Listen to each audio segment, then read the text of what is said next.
bring in New Hampshire's Republican Governor Chris Sununu. It's good to see you, Gov. Can we agree that Governor Noem is out of contention as someone who shot her own dog?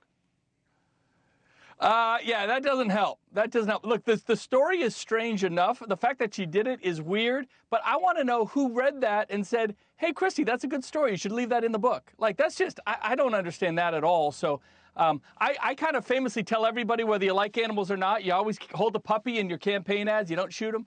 So it's the whole thing is just really, really weird. And but, you know, what are you going to do?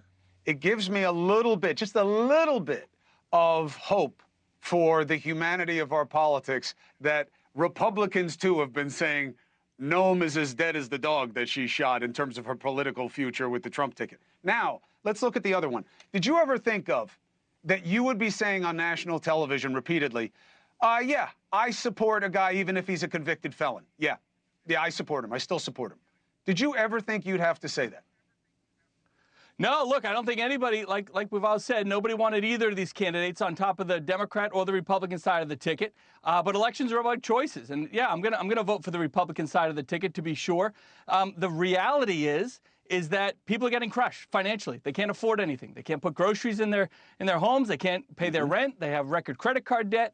And while we hate the drama of what's happening in the courthouse, think about it this way, Chris. Nobody's being kept awake by the drama of Trump in the courthouse. They don't like it. It's all chaos. None of us like it. I worked really hard to make sure Trump wasn't the nominee. But you know what's keeping them awake at night?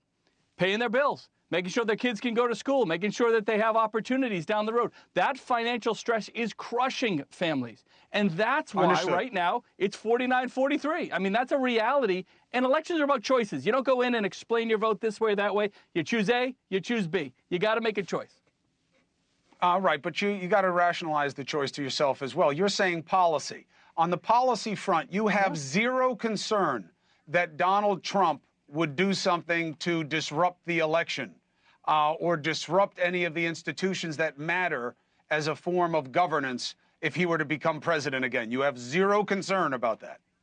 No, look, I don't think anyone has zero concern that either side would absolutely accept the results of the election. Obviously, you know, the election denial stuff is terrible. The January 6th stuff was terrible, but those are not disqualifiers. If you think that's a disqualifying issue, I respect that. I don't agree with it, but I respect it. I'm not going to judge you for it. But don't judge us on the other side that say, hey, policies matter. This is not the America that we want. The families are getting crushed. The hatred and anti-Semitism we're seeing on campuses that goes completely unchecked. The open border, where even, you know, more Latino voters now look like they're supporting the Republican candidate for the first time. Because this is not the America they wanted to be in. This is not the financial crush that they expected. So there's a lot of reasons why people may vote one way or the other. It's not 100% to zero on either side. No one wanted these two candidates, you know, practically speaking. But you got to make a choice at the end of the day. The pros have to outweigh the cons. So your metrics might be a little different than mine, but don't judge the American people because they're getting crushed financially and want to see a culture change and a financial change out of Washington. Hey, thank you for watching. Please go to newsnationnow.com, newsnationnow.com, and you can find NewsNation on your television provider. And don't forget to click the red subscribe button down below.